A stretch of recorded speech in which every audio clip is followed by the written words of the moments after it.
우리 모두는 한 번쯤 이 마을을 벗어나고 싶다는 생각을 해봤을 겁니다. 하지만 어떤 이는 그 생각을 현실로 만들었습니다. 침대에서 눈을 뜨고 천장의 균열을 세던 한 청년이 생각지도 못한 방향으로 인생이 급변하게 됐습니다. 가족이 절대 가지 말라고 경고한 그곳, 지구 반대편의 낯선 문화와 언어의 벽이 기다리는 나라로 가게 된 것입니다. 처음엔 로봇처럼 일하는 사람들 사이에서 자신을 의심했지만 혹독한 시험 앞에서 그가 보여준 놀라운 해결책은 모두의 입을 다물게 만들었습니다.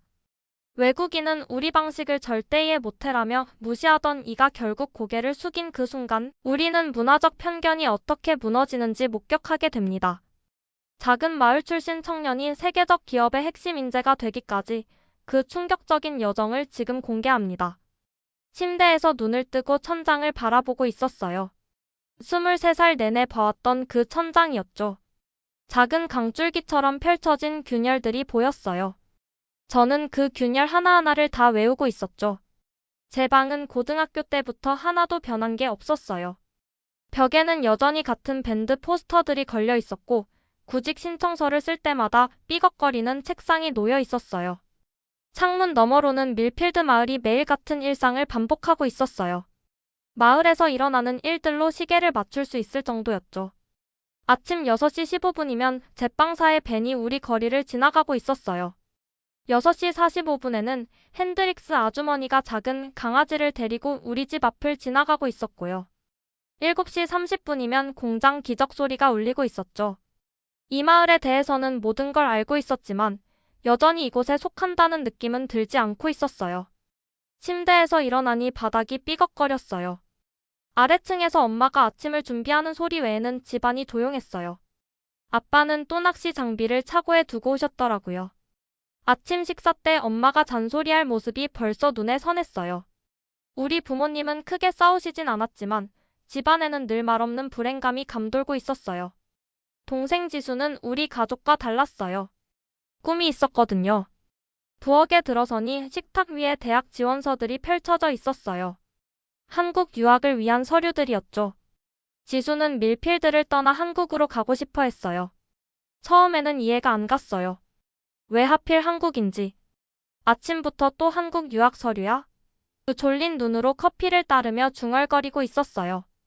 엄마는 요리에서 눈을 떼지 않은 채 고개만 끄덕이고 있었고 아빠는 신문을 묵묵히 읽고 계셨어요. 오빠, 한국은 K-팝, K-드라마 외에도 정말 멋진 것들이 많아. 지수가 눈을 반짝이며 말했어요. 세계에서 가장 빠른 인터넷, 최첨단 기술, 그리고 놀라운 발전을 이룬 곳이라고. 그냥 또 다른 유행 아니야? 제가 한숨을 쉬며 말했어요.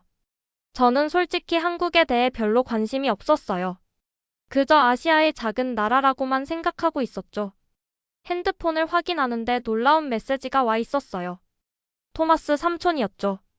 우리 가족에서는 삼촌을 가문의 골칫거리라고 불렀어요. 15년 전에 밀필드를 떠나 아시아로 가셨거든요. 그 중에서도 한국에서 사업을 시작하셨다고 들었어요. 아무도 삼촌에 대해 많이 말하지 않았어요. 메시지에는 삼촌이 한국에서 잠시 돌아왔고 오늘 저녁 할리 식당에서 만나고 싶다고 적혀 있었어요. 엄마가 제가 가는 걸 좋아하지 않을 거란 걸 알고 있었지만 왠지 모를 설렘과 호기심이 가슴속에서 일어나고 있었어요.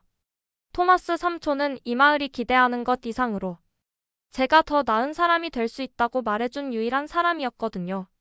삼촌은 다른 누구도 보지 못했던 무언가를 제게서 봤던 거예요. 그날 저녁 할리 식당으로 걸어갔어요. 문 위에 네온 간판이 윙윙거리고 있었어요. 안으로 들어가니 토마스 삼촌이 구석자리에 앉아 계셨어요. 이제는 달라 보였어요. 나이가 들어 눈가에 주름이 생겼지만 밀필드의 다른 누구보다 더 생기 넘쳐 보였어요.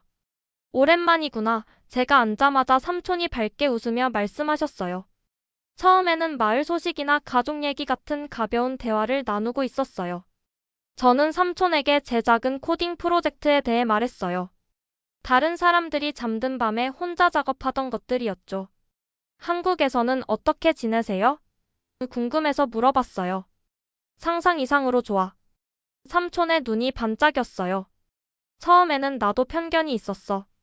그저 작은 아시아 국가라고만 생각했지.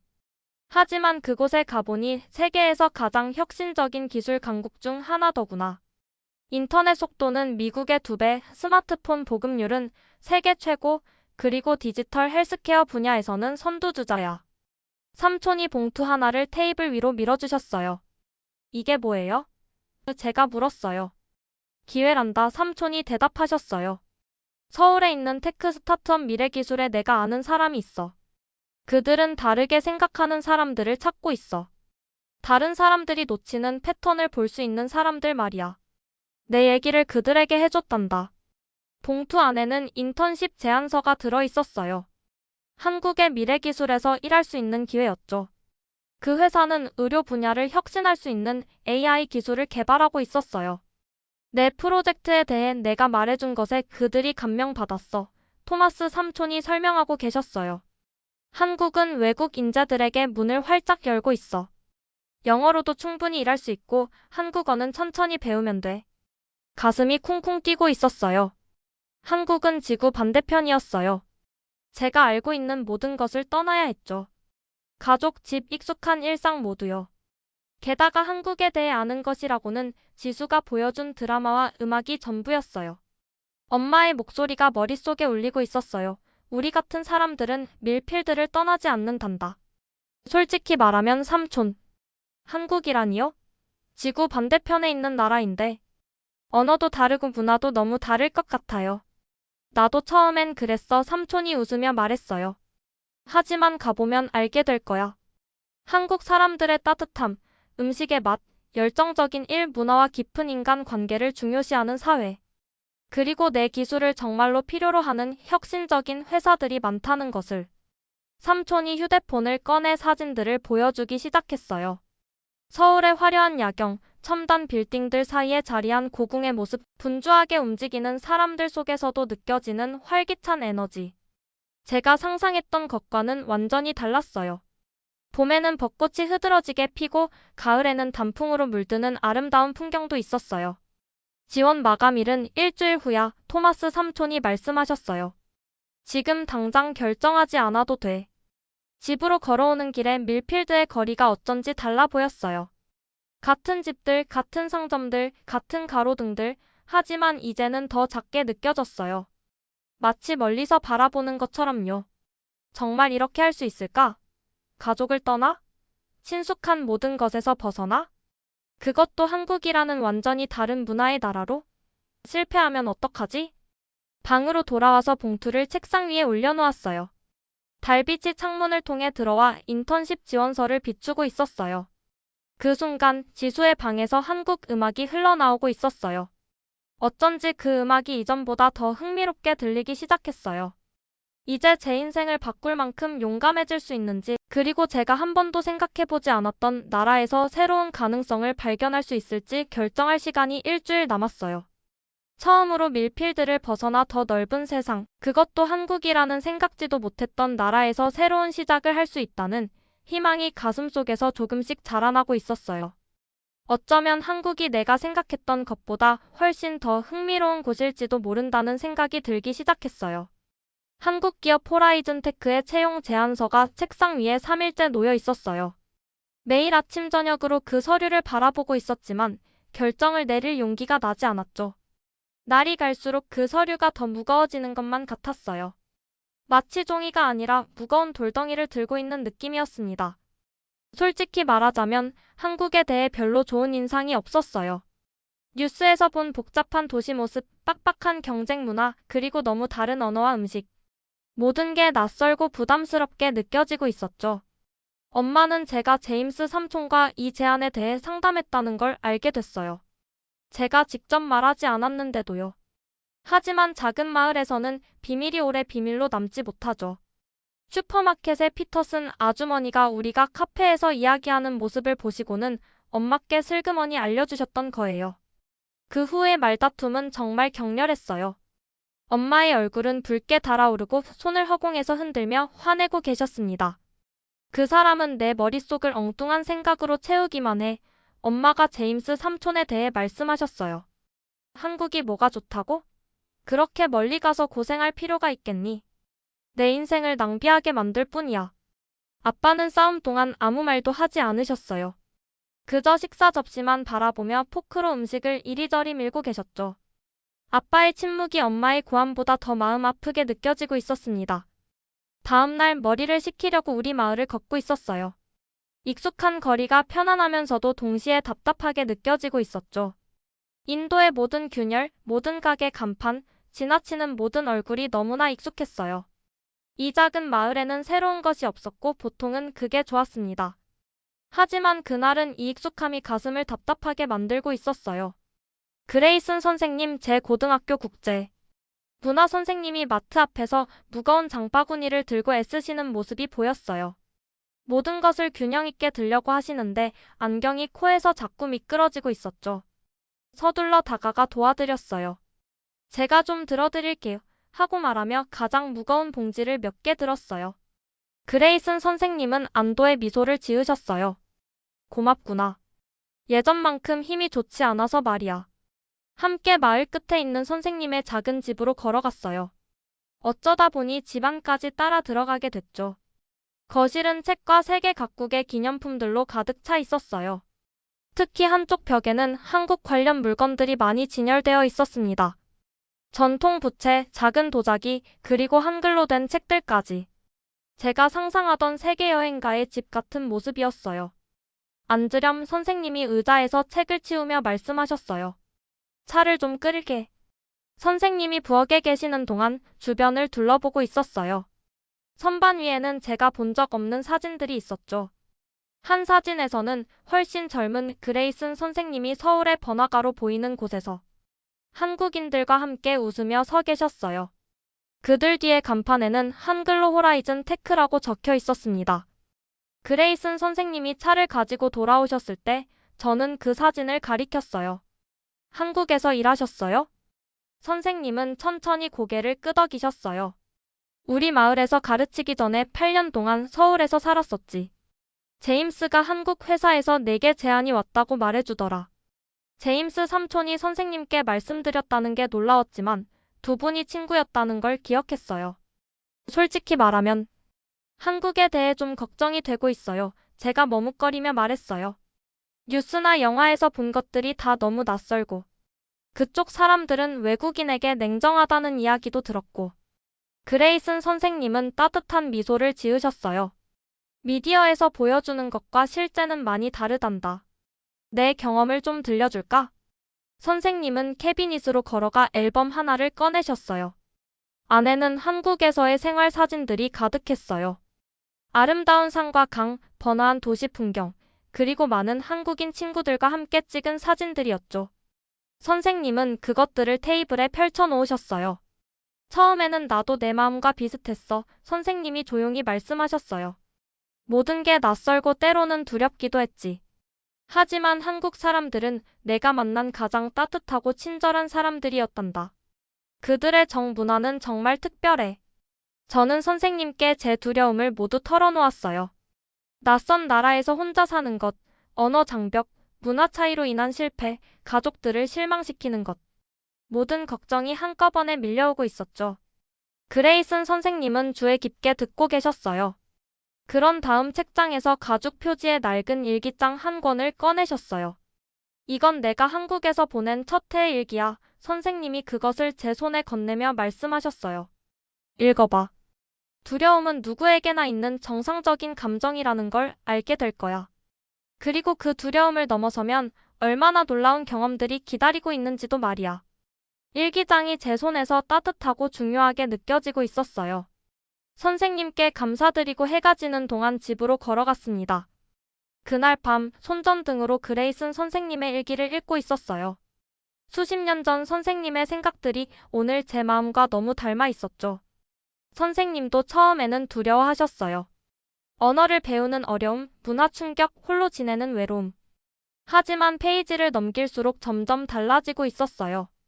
한국 친구들과의 만남, 아름다운 풍경에 대한 감탄, 맛있는 음식에 대한 발견, 그리고 무엇보다 자신을 환영하고 도와준 사람들에 대한 따뜻한 이야기들. 다음 날 아침, 저는 책상에 앉아 지원서를 다시 바라보고 있었어요. 이번에는 결단력 있게 그것을 채우기 시작했죠. 펜을 쥔 손이 약간 떨리고 있었지만 한 줄 한 줄 꼼꼼히 작성했어요. 작성을 마친 후에는 마음이 바뀌기 전에 우체국으로 달려가 붙였습니다. 일주일 후 호라이즌 테크에서 전화가 왔어요. 한국어 기초과정을 포함한 오리엔테이션이 다음 달에 시작된다고 했죠. 제 마음은 설렘과 긴장으로 가득 차 있었어요. 반은 흥분, 반은 두근거림이었습니다. 저녁 식사 때 가족들에게 알렸을 때 엄마는 한마디도 없이 식탁에서 일어나셨어요. 엄마 방문이 닫히는 소리가 집안에 무겁게 울려 퍼지고 있었습니다. 아빠는 그 주말에 제 짐을 싸는 것을 도와주셨어요. 많은 말씀은 안 하셨지만 조심스럽게 제 옷을 접어 가방에 넣어주셨죠. 공장에서 일한 세월로 거칠어진 손이었지만 움직임은 부드러웠어요. 한국은 멀긴 하지만 아빠가 드물게 말씀을 꺼내셨어요. 요즘 세상은 화상통화도 있고 네가 잘 지내는지만 알 수 있으면 좋겠구나. 동생 엘리만이 진심으로 저를 응원해주고 있었어요. 한국에 대한 여행 가이드북을 사와서 함께 읽으며 들떠 있었죠. 오빠가 먼저 가서 길을 닦아주면 나중에 나도 외국으로 나갈 수 있을 것 같아. 우리가 짐을 정리하는 동안 엘리가 속삭였어요. 오빠가 먼저 용감하게 해줘서 나중에 내가 더 쉽게 할 수 있을 거야. 떠나기 하루 전 그레이슨 선생님의 일기를 돌려드리러 방문했어요. 하지만 선생님은 돌려받기를 거절하셨습니다. 갖고 있어 선생님이 말씀하셨어요. 그리고 이것도 가져가. 작은 상자를 건네주셨어요. 안에는 한국어 기초 표현이 적힌 카드들과 작은 USB 드라이브가 있었습니다. USB에는 내가 한국에서 경험한 모든 것들에 대한 조언과 도움말이 담겨 있어. 그리고 카드는 매일 하나씩 외우면 도착했을 때 간단한 인사는 할 수 있을 거야. 상황이 어려워질 때 이것들이 도움이 될 거야. 분명히 어려운 순간들이 있겠지만 그때마다 이걸 기억하면 좋을 거야. 출발하는 날 아침 아빠가 공항까지 태워주셨어요. 엄마도 오셨지만 처음엔 차 안에만 계셨죠. 하지만 마지막 순간에 엄마가 갑자기 차에서 내려 저를 꽉 안아주셨어요. 조심하렴, 엄마가 흐려진 목소리로 말씀하셨어요. 그리고 가끔은 전화해. 비행기에 오르면서 가슴이 두근거리고 있었어요. 13시간 비행 후에 완전히 새로운 세계가 저를 기다리고 있다는 생각에 설레고 있었습니다. 비행기가 이륙할 때 창밖으로 고향 마을이 점점 작아지다가 구름 속으로 사라졌어요. 가방 안에 그레이슨 선생님의 일기장과 USB는 든든한 지원군처럼 느껴지고 있었습니다. 비행기 안에서 한국어 첫 문장을 연습하며 그레이슨 선생님의 마지막 조언이 마음속에 울려 퍼지고 있었어요. 새로운 문화를 경험하는 첫걸음이 항상 가장 어려워. 하지만 열린 마음으로 다가가면 한국은 내 인생에서 가장 풍요롭고 값진 경험이 될 거야. 서울은 상상했던 것보다 훨씬 크고 시끄러웠어요. 인천공항에서 리무진 버스를 타고 내리자마자 그 거대한 도시가 저를 삼켜버리는 것 같았습니다. 이게 정말 아시아의 작은 나라인가? 제가 미국에서 가지고 있던 한국에 대한 편견이 무너지기 시작했어요. 한국 사람들이 너무 많이 분주하게 오가고 있었어요. 빌딩들은 뉴욕보다도 더 높아 보였고 머리를 한껏 뒤로 젖혀야 꼭대기가 보일 정도였죠. 제가 짐가방을 끌고 붐비는 인도를 걷는 동안 자동차 경적 소리가 울려 퍼지고 사람들이 빠른 한국어로 이야기하고 있었어요. 상점에서는 방탄소년단 음악이 흘러나오고 있었는데 적어도 그건 익숙했네요. 회사에서 제공한 원룸은 정말 작았습니다. 전체 공간이 미국 고향집 욕실보다도 더 작았어요. 이런 좁은 곳에서 어떻게 살지? 처음에는 실망스러웠죠. 월세가 생각보다 비싸다는 것도 놀라웠어요. 얇은 벽을 통해 이웃들 소리가 다 들리고 있었어요. 누군가는 한국 드라마를 크게 틀어놓고 아기는 울고 옆집에서는 김치찌개 냄새가 풍겨오고 있었죠. 침대에 앉아있는데 고향이 그리워졌어요. 삼성전자는 강남에서 가장 높은 건물에 있었습니다. 햇빛을 받으면 거울처럼 반짝이는 유리로 만들어져 있었어요. 로비 바닥은 대리석인데 너무 깨끗해서 제 모습이 비칠 정도였죠. 미국 회사보다 더 현대적이네. 엘리베이터로 걸어가면서 새 아이디 배지를 꽉 쥐고 있었어요.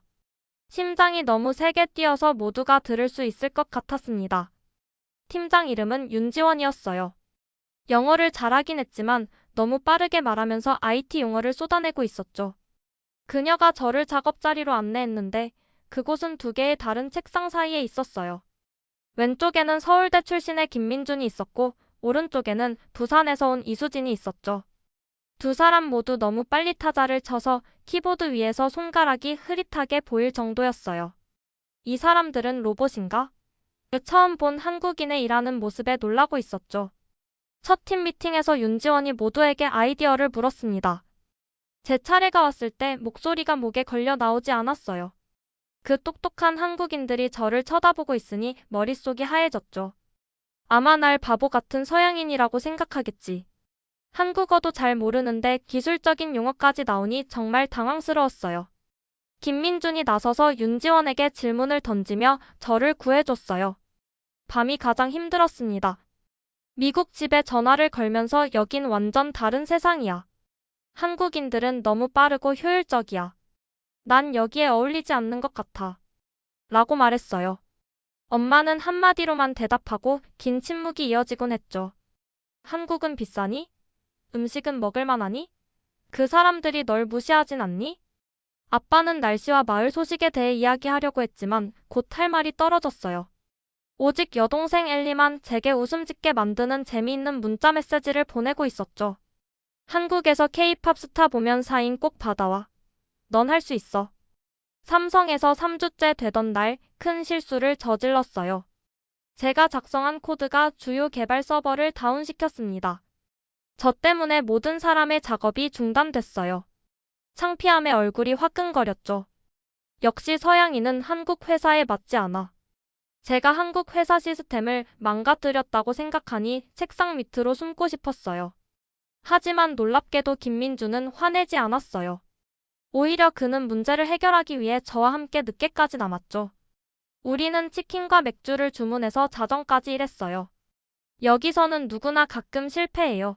그가 치킨을 먹으면서 말하고 있었죠. 저도 첫 프로젝트 전체를 날려버린 적 있어요. 한국 회사가 처음에는 좀 엄격해 보이지만 실은 다들 우리라는 개념으로 서로 돕는 문화예요. 혼자가 아니에요. 그래요? 한국 사람들이 외국인에게도 그렇게 생각해요? 제가 놀라서 물었어요. 시간이 좀 걸리지만 당신도 곧 우리의 일원이 될 거예요. 그의 말에 처음으로 희망이 보였어요.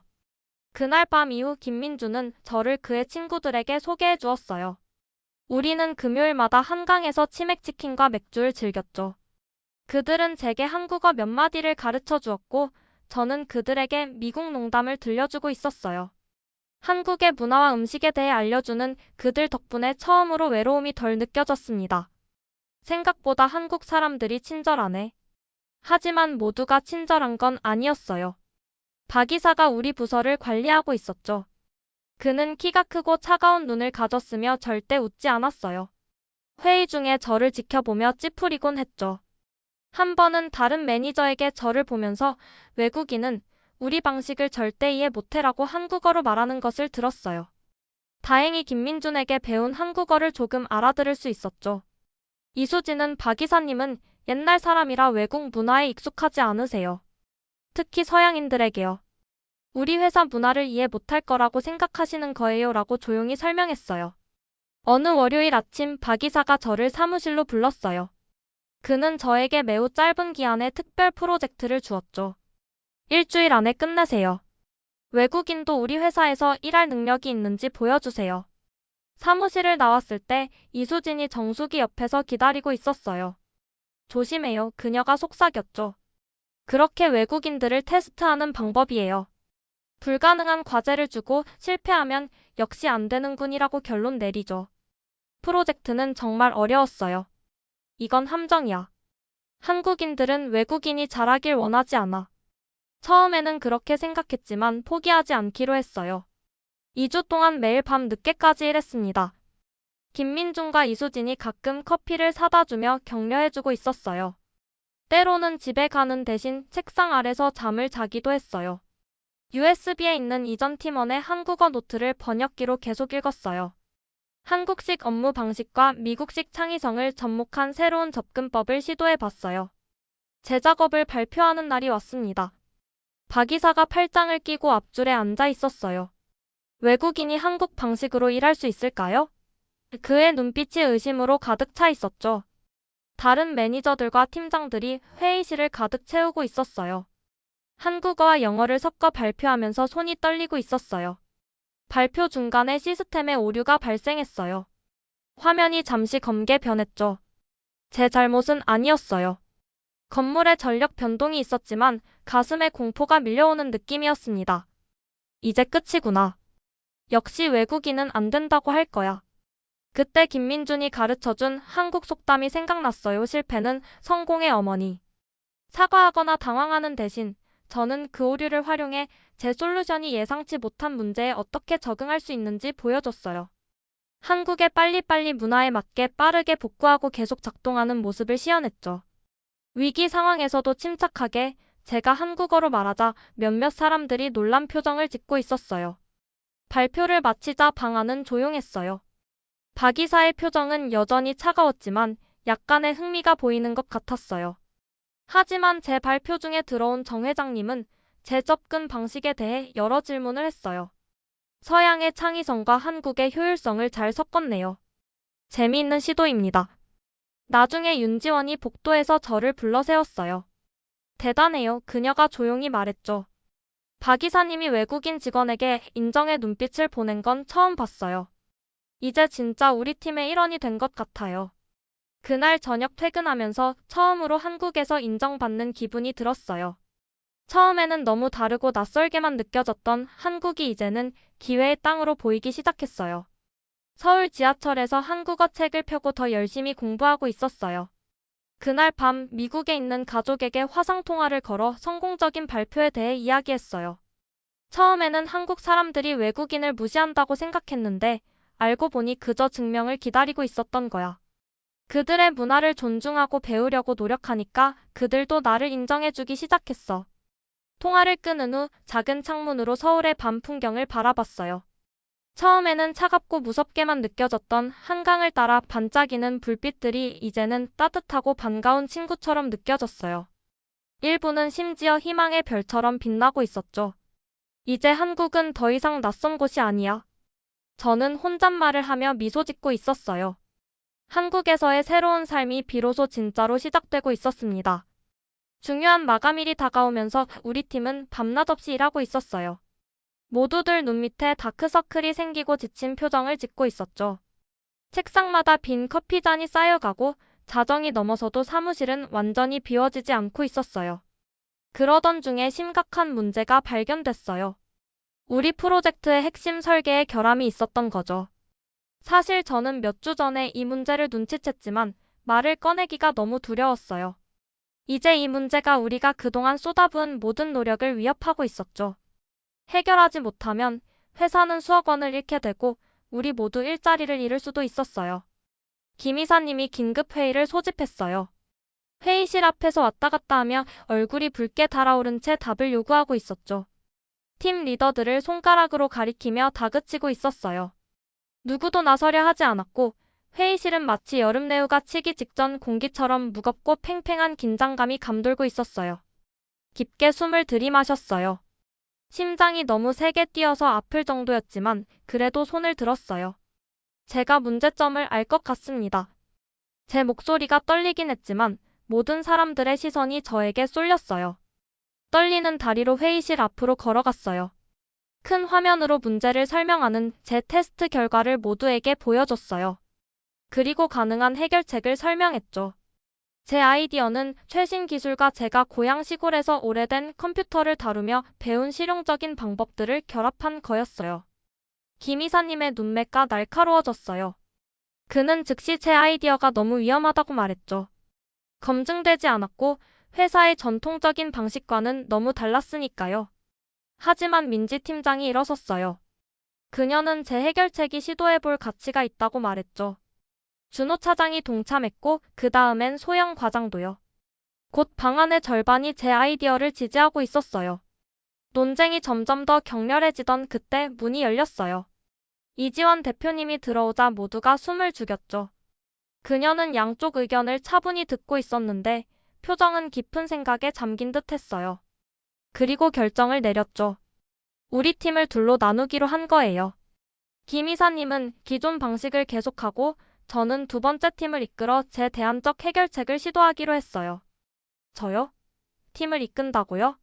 제가 살면서 어떤 것도 이끌어 본 적이 없었어요. 그날 밤 실패할 수 있는 모든 가능성들을 생각하며 잠을 이루지 못했어요. 처음에는 한국에서 자란 제 배경이 첨단 기술 회사에서는 약점처럼 느껴졌어요. 외국계 회사에서 저는 너무 조용하고 너무 신중하고 너무 한국적이라고 생각했거든요.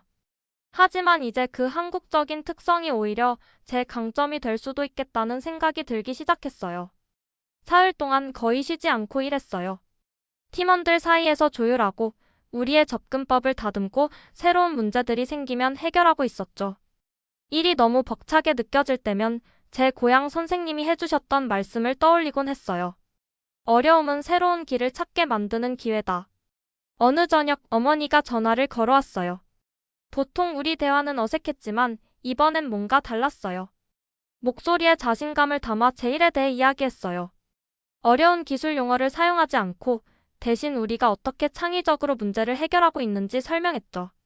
내 말을 다 이해하진 못하겠지만 한참을 듣더니 어머니가 말씀하셨어요. 네가 달라 보이는구나. 더 당당해졌어. 네가 항상 존경했던 그 할아버지처럼 말이다. 테스트 날이 예상보다 빨리 다가왔어요. 두 팀 모두 같은 시간에 시제품을 발표하게 됐죠. 김 이사님의 팀이 먼저 발표했어요. 그들의 해결책은 기본적인 기능은 했지만 특별할 것 없는 평범한 결과였어요. 그 다음은 우리 차례였죠. 처음에 우리 시제품은 시작하는데 어려움을 겪고 있었어요. 가슴이 내려앉는 기분이었죠. 하지만 갑자기 시스템이 안정을 찾더니 모든 예상을 뛰어넘는 성능을 보여줬어요. 단순히 요구사항을 충족시키는데 그치지 않고 누구도 예상하지 못한 방식으로 그것을 훨씬 뛰어넘었죠. 회의실이 흥분으로 술렁이기 시작했어요. 이 대표님은 우리 설계가 곧바로 생산 단계로 넘어갈 거라고 발표했어요. 김 이사님은 다른 프로젝트로 이동하게 됐고 가장 놀라운 것은 저에게 정규직 자리와 독립개발팀이 제안됐다는 거였어요. 그날 밤 준호 소영 그리고 다른 팀원들과 회사 근처 삼겹살집에서 축하했어요. 모두가 웃고 미래에 대한 이야기를 나누고 있었죠. 첨단 기술과 한국의 전통적인 팀워크가 어떻게 완벽하게 어우러질 수 있는지에 대해 이야기했어요. 하지만 저는 일찍 자리를 빠져나와 고향에 계신 부모님께 영상통화를 걸었어요. 놀랍게도 어머니, 아버지, 그리고 동생 지수가 함께 기다리고 있었어요. 아버지는 엄지손가락을 치켜 세웠고 어머니는 눈가에 미소를 머금고 계셨어요. 그리고 지수는 웃으며 대학 합격 통지서를 카메라에 흔들어 보이고 있었어요. 오빠 다음 학기에 거기 서울에 또 한 명의 가족이 합류해도 될까?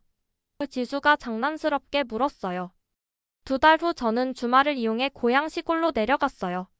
마을은 이제 더 작아 보였지만 제가 기억했던 것보다 더 따뜻하고 정겹게 느껴졌어요. 동네 입구에 오래된 느티나무, 어릴 적 뛰놀던 학교 운동장, 시간이 멈춘 듯한 고요한 마을회관. 이 모든 것들이 저를 반갑게 맞이하고 있었어요. 동네 식당에서 고등학교 은사님과 삼촌을 만났어요. 특별한 선물을 가져갔죠. 아버지가 일하는 지역 공장에 도움이 될 수 있는 새로운 기술의 시제품이었어요. 이것은 우리 고향 같은 시골 마을들에 새로운 일자리를 가져올 수 있는 가능성을 담고 있었어요. 저는 고향을 등지려고 떠난 게 아니었어요. 그들이 시제품을 살펴보는 동안 말했어요. 우리 고향이 필요로 하지만 스스로 만들어낼 수 없는 것을 가져오기 위해 떠났던 거예요. 처음에는 서울의 화려함과 세계적인 회사에서 일하는 것만이 성공이라고 생각했어요. 시골은 뒤처진 곳, 빨리 벗어나야 할 곳이라고만 여겼죠. 하지만 이제는 달라졌어요. 고향의 여유로운 리듬, 이웃들의 따뜻한 정, 그리고 어릴 적 배운 끈기와 성실함이 제 성공의 밑거름이었다는 걸 깨달았으니까요. 그날 저녁 아버지와 함께 우리 집 마당에 앉았어요. 언제나처럼 밤하늘의 별들이 우리 위에서 밝게 빛나고 있었죠. 하지만 어쩐지 이제 그 별들이 저에게 다르게 보였어요. 친숙하면서도 동시에 새로운 가능성을 품고 있는 것처럼요. 가끔은 멀리 떠나봐야 진정으로 소중한 것이 무엇인지 알게 되는 것 같아요. 조용히 말했어요. 아버지가 천천히 고개를 끄덕이셨어요. 처음으로 아버지는 제 일에 대해 진지한 질문들을 하셨어요. 첨단 기술이 아버지가 잘 아시는 분야가 아님에도 불구하고 정말로 이해하려고 노력하고 계셨죠. 우리나라가 이렇게 빨리 발전한 것도 내 같은 젊은이들 덕분이지, 아버지가 말씀하셨어요.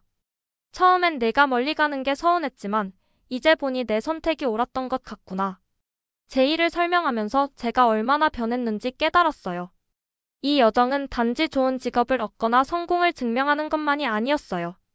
그것은 제 뿌리인 한국적 가치와 글로벌 시각이 함께할 때 더 큰 가치를 만들 수 있다는 것을 발견하는 과정이었죠. 진정한 성공은 화려한 직함이나 높은 연봉이 아니었어요. 우리의 전통과 현대, 시골과 도시, 한국과 세계를 연결할 수 있는 다리가 되는 것이었죠. 두 세계 모두에 속하면서 각각의 가장 좋은 면을 가져와 새로운 가치를 만들어내는 것. 그것이 제가 찾은 소중한 답이었어요.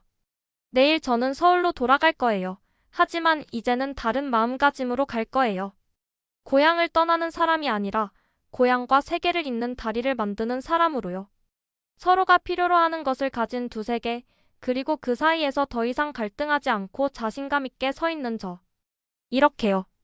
시청해주셔서 감사합니다. 앞으로 더 흥미롭고 재미있는 이야기로 찾아뵙겠습니다.